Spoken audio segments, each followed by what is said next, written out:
Nama loyalis dan penyembah utama Jokowi yaitu Budi Ari. Belakangan ini jadi perbincangan publik nih.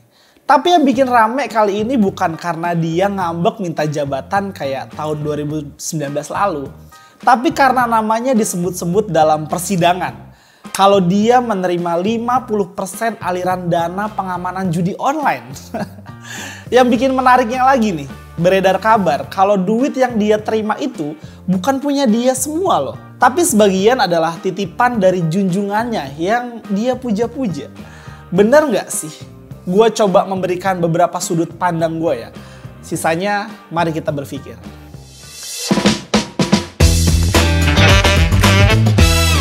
Guru kencing berdiri. Murid kencing. Ya berdiri juga. Mungkin itu adalah pepatah yang pantas disematkan kepada seorang Budi Ari Setiadi, Ketua Umum Projo, kalau Jokowinya adalah sosok dengan penuh kontradiksi. Maka Budi Ari adalah sosok yang penuh kontroversi. Sepertinya mereka berdua lagi saingan nih dalam urusan ngibulin rakyat.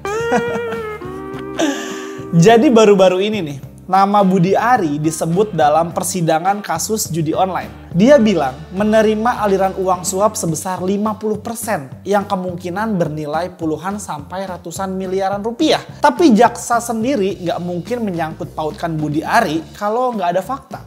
Jadi sudah bisa dipastikan kalau kejaksaan menyebut nama Budi Ari karena ya emang ada faktanya. Tapi seperti biasa, Budi Ari ngeles kemana-mana. Mungkin karena panik ketahuan. Jadi kalap nggak jelas lah dia. Ibarat orang mau tenggelam, apapun akan dicari buat pegangan. Begitulah Budi Ari yang gue lihat ya. Dia lagi panik aja nih. Bingung mau gimana dia. Mau nyerang kejaksaan kan nggak mungkin ya. Karena kejaksaan di bawah Presiden Prabowo. Cari-carilah dia siapa yang mau diserang nih. Dan pilihannya jatuh kepada PDI Perjuangan dan Menko Polhukam Jenderal Budi Gunawan. Ini kocak ya. Kenapa gue bilang kocak? Yang nyebut namanya dia itu kan kejaksaan. Tapi yang dia serang itu PDI Perjuangan dan Jenderal Budi Gunawan. Nyambungnya di mana coba? PDI Perjuangan adalah partai di luar pemerintahan. Artinya saat ini PDI Perjuangan tidak punya akses kepada kekuasaan. Gimana caranya bisa ngatur kejaksaan? Coba lu pikir aja deh. Mana mungkin sih partai yang gak berkuasa bisa mengandalkan kekuasaan atau bisa mengendalikan lah. Kan gak masuk akal banget ya. Kayaknya Budi Ari ini udah agak sakit-sakit kayaknya. Udah jadi menteri bukannya makin pintar malah makin error. Alamak. Kayaknya Jokowi emang seneng miara orang-orang yang kayak gini nih. Biar bisa dimanfaatin kebodohannya. Terus soal Jenderal Budi Gunawan. Mungkin Budi Ari menyebut namanya karena Budi Gunawan dianggap dekat dengan Ibu Megawati. Jadinya sekalian aja dicantolin. Biar rame sekalian. Pokoknya apapun masalahnya yang disalahin harus terkait dengan PDI Perjuangan lah. Budi Ari ini nekat bangunin banteng yang lagi tidur. Kalau menurut gua sih ya, kalau kejaksaan bilang ada keterlibatan Budi Ari, ya masuk akal banget sih. Karena dulu sempat ada gosip kalau Budi Ari dulu ditaruh sebagai Menkominfo. Itu emang untuk malakin pelaku judi online kan. Untuk apa? Ya buat biayain ongkos politik bosnya dulu. Dulu gosip ini kenceng banget. Tapi ya namanya main duit begituan ya agak susah buat ngebuktiin ya. Ibarat bau kentut nih, baunya ada tapi wujudnya nggak kelihatan. Kalau gue sih ngelihatnya dari banyak akun ternak-ternaknya bodong ya. Atau yang dijulukin Termul lah, atau Ternak Mulyono. Yang sekarang ini banyak banget. Itu biayanya nggak murah coy. Gue yakin duit pensiunan jadi presiden aja nggak cukup buat biayain operasional mereka. Terus duit dari mana coba? Ya nggak tahu, kok tanya saya. Selain itu juga nih, lo udah pada tahu belum? Kalau Budi Ari ini punya kekayaan yang nilainya lebih dari 100 miliar. Wow banget nggak tuh? Gue nggak dapat banyak informasi dari mana Budi Ari ini bisa punya harta sebanyak itu. Itu yang dilaporkan loh ya. Kalau yang nggak dilaporkan, nggak tahu deh.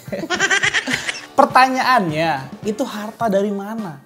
Sejauh ini belum ada informasi yang gue dapat kalau dia itu pengusaha atau anaknya pengusaha besar lah. Yang beredar adalah dia itu mantan caleg gagal PDI Perjuangan yang mendirikan Ormas Projo alias Pro Jokowi. Apa iya cuma ketum Ormas aja bisa punya harta sefantastis itu? By the way, kalian yang mati-matian ngejilat Jokowi udah dapat apa? Ayo dong, jangan kalah sama Budiari.